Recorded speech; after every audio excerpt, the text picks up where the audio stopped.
Hi English teachers, how are you? Today we are going to speak about TKT Model 1, Unit 13, Learner Characteristics. So let's begin our session. What are learner characteristics?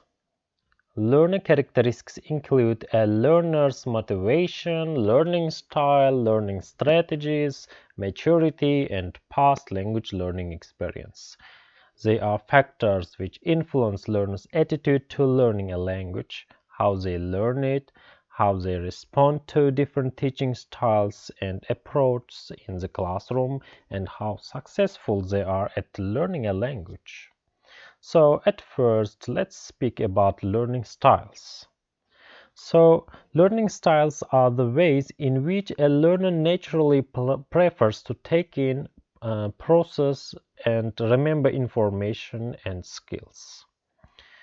Our learning style influences how we like to learn and how we learn best.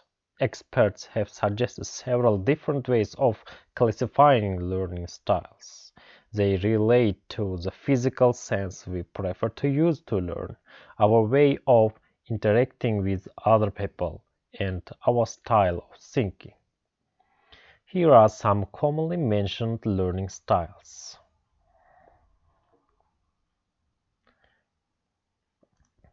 So, first of all, visual learners. So, visual learners learn best through watching and looking. So, they enjoy reading, they are good spellers, they are very neat, and they get distracted by noise and they speak quickly. And about study habits, they watch videos, they make flashcards, also watch flashcards, use flashcards, and they use mind maps, and they use charts and graphs, and they use colors to highlight their reading. And so the next learning style is I'm sorry, I'm going to speak a bit more about visual. So we have already said visual learners learn through seeing. They like written instructions and prefer to take detailed notes as they listen to lectures. They take notes. So they often like to have a quiet place to study. As we said above, they don't like noise, and they like to use colorful highlighters to mark notes and texts. So visual learners remember visual details with ease and prefer to see what they are learning. So they learn best with visual materials such as pictures, charts, videos, illustrated textbooks, picture dictionaries, and handouts, graphs, and so on. So let's move. So the next one is auditory. So auditory learners learn best through listening and hearing. So they enjoy listening, they like to sing, they talk a lot, they are good at explaining, and they read out loud. And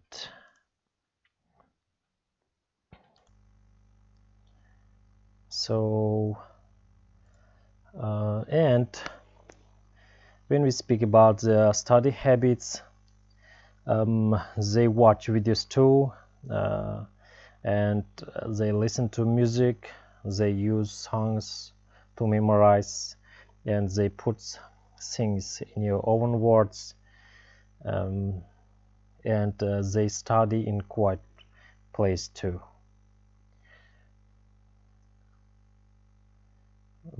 And next one, so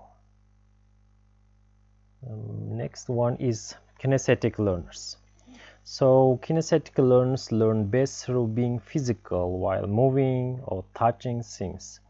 So they like to touch, especially young students. For example, primary school students, they like to touch, and they are energetic, so they like to move. And so if we speak about kinesthetic teenagers, they are good at sports, but most children are kinesthetic because, as we said above, they are energetic and they like to touch things, to experiment things with their hands. And so they are very coordinated, and unfortunately they are quite messy too. So they like to move around the classroom, or they want to help you to give handout to their partners or to their classmates, so on. So they learn by role play activities, and they build models, for example, and they like to study outdoors, and they like to conduct experiments. They like to use gestures to memorize, or miming. So, and the next one is group learners. So group learners learn best through working with others. They like to work in a group.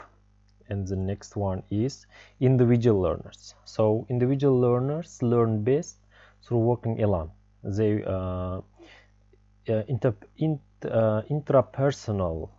They are intrapersonal, and they like to be alone, and they like doing things alone. And the next one is reflective learners. They learn best when you give some time to think.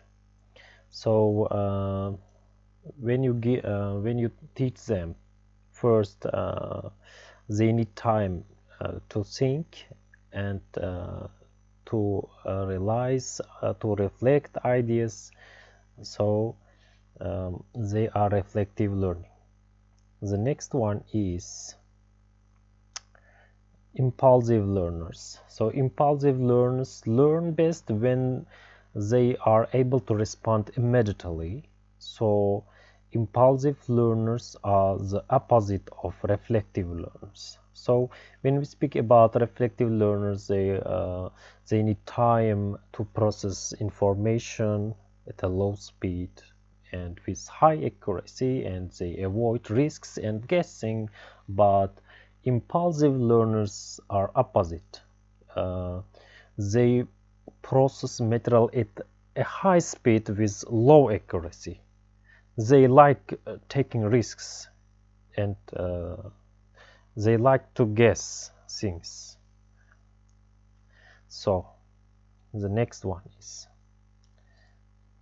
analytic learners. So analytic learners learn best when given the opportunity to analyze things. So besides thinking, so it's like reflective learning, but in analytic, when analytic learners analyze things besides thinking them before answering. So they need time too. They take time to analyze information. So you can see here, so impulsive learners are faster, reflective learners a bit slower, and global learners more slower, and analytic learners so the slowest. You see here, you can see here picture analyzing a graph. So, and autonomous learners. Autonomous learners like to decide what they learn and how to learn. So to grow learner autonomy,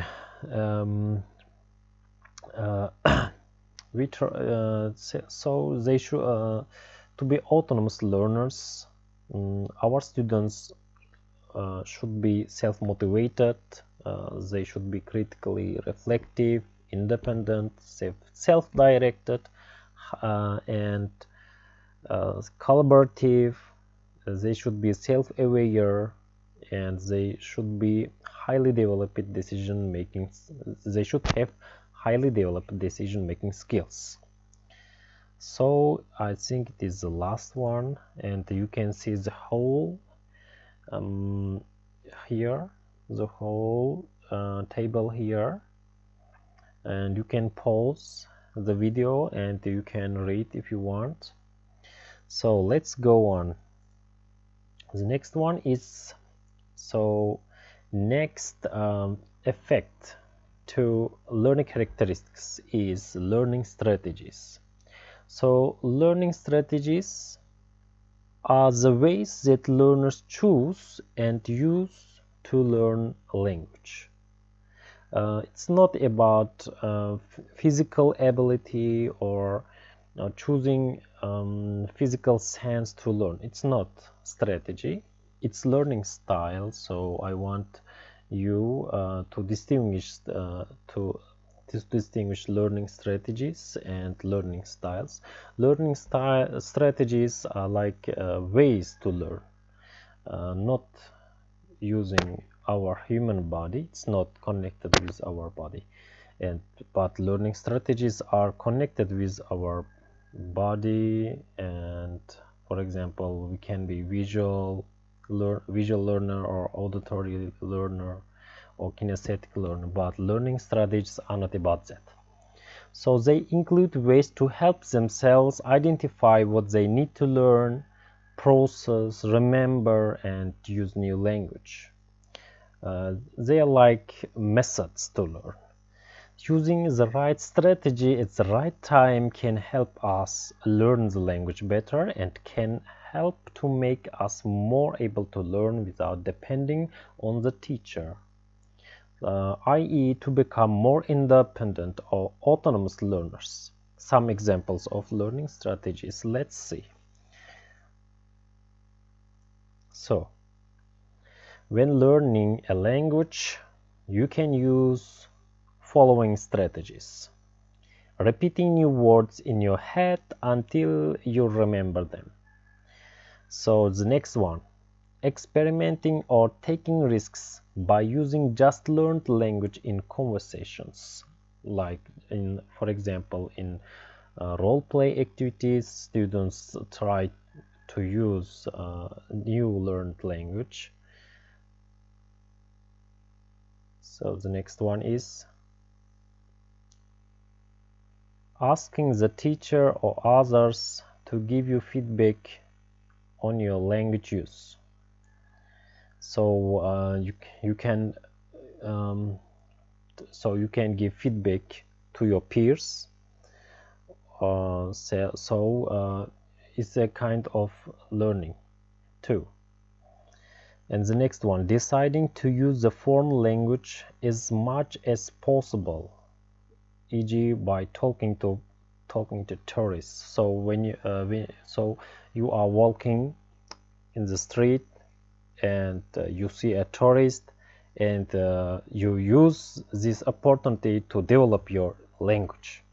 So it's a strategy too. And the next one, recording yourself speaking, then judging and correcting your pronunciation. So you record your speech, then you judge about your speech and pronunciation. So the next one is asking a speaker to repeat what he or she has said. So it's like paraphrasing. So you ask a speaker to paraphrase what they said. So next one is deciding what area of vocabulary you need to learn, then learning it. So for example, you are learning, for example, business English or general English or some kind of area you need, and you can decide what area of vocabulary you need to learn, and you can learn it. It will be more easier than learning the whole math thing. So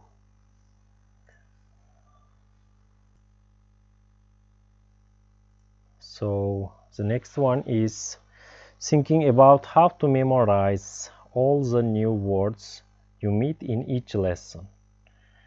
So, or how to remember all new words you meet in each lesson. So, some people, for example,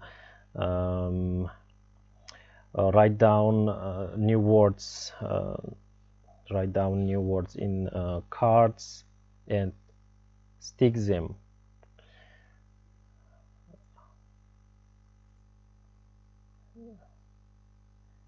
And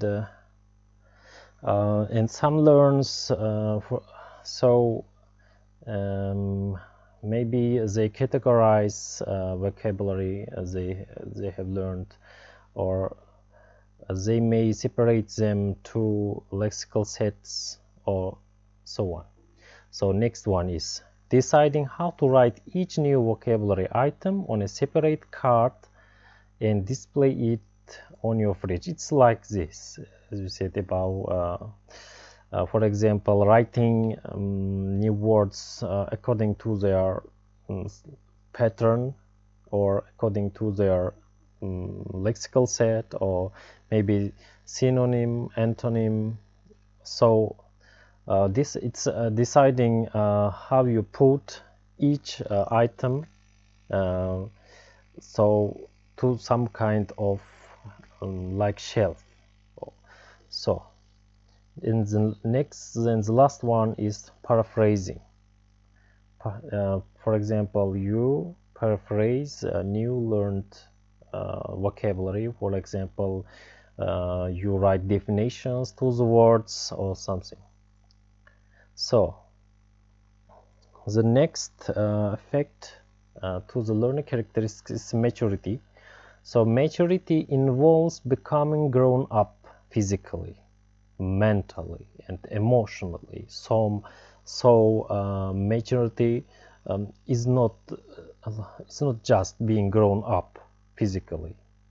For example, some people may be mature physically, but they may not be mature mentally or emotionally. So if you are grown up physically, mentally, and emotionally, then you are mature.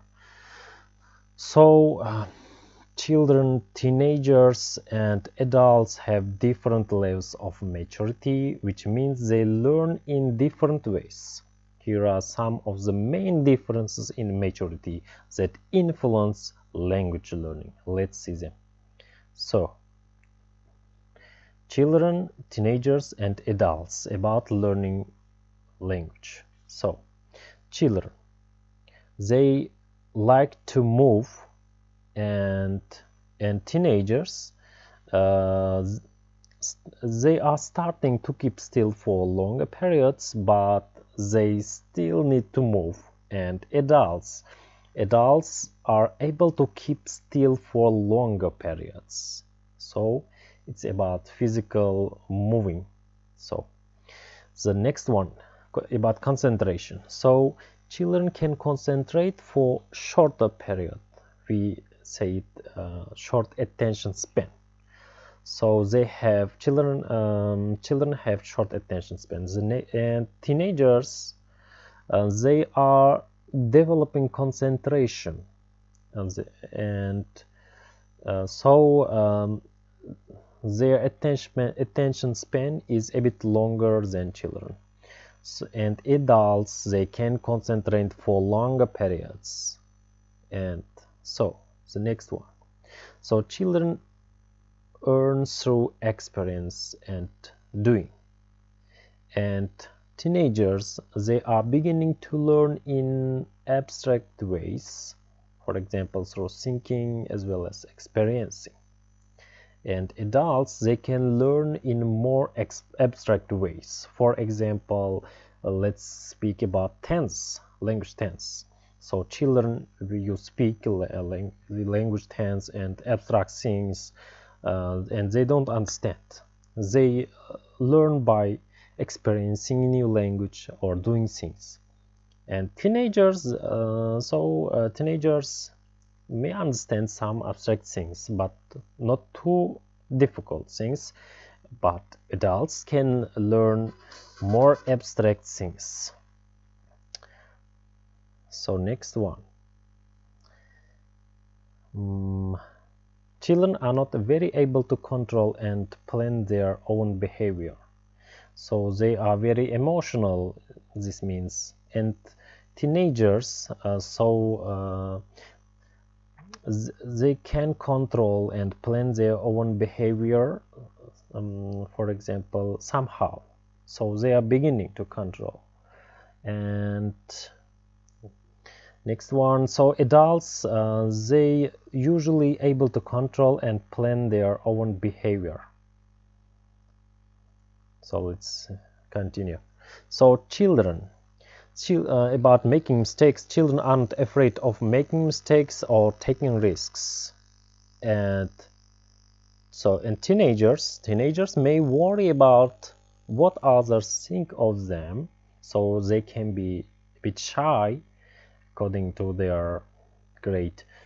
So, and adults, they don't like making mistakes, so they may not be so willing to make mistakes or to take risks. They don't like to take risks. They are shy learners. So next one. Children are not aware of themselves and their actions.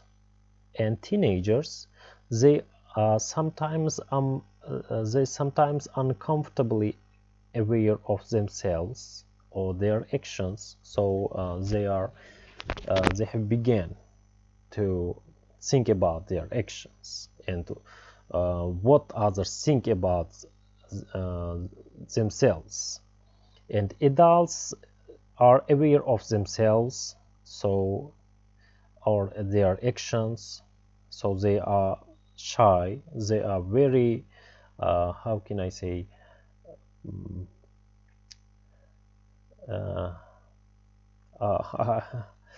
So I can't remember the right word. So let's go on. Children pay attention to meaning in language. So they do not pay it, so they can't learn form, but they can learn meaning in language. So and teenagers, they pay attention to meaning and increasingly to forms. So they are beginning to learn form too. And adults can learn by focusing on form. They can pay attention to form and meaning in language. So next one, children have limited experience of life, and teenagers are beginning to increase their experience of life, and adults, they have experience of life. So they may be fast learners too. And children, they are developing their cognitive skills, and teenagers, they are beginning to develop their cognitive skills. For example, cognitive skills generally believed to be developed at around age 15. So they at the age of 15, maybe 7th or at 8th grade, they begin to develop their cognitive skills, and adults have major cognitive skills. So children, motivation to learn language is part of general motivation to communicate and learn. So if they have general motivation, so if they have to communicate, they learn because they have motivation. to learn, because they should communicate with somebody. So it's a general motivation to communicate and learn. So in teenagers, motivation varies considerably and may not be fixed or may be absent. So, for example, some teenagers may have different, how can I say, for example, different goals. For example, they may need English for their future professions. Motivation varies in this age. And adults, motivation often conscious and controlled. So, for example, so if they need English, they learn English. If they don't need, they don't learn it. They just don't learn it. So it's the end of our session. Thank you for your attention, and we will make another video about learner characteristics too. So watch our videos, and thank you for learning and being with us. See you again. Bye bye.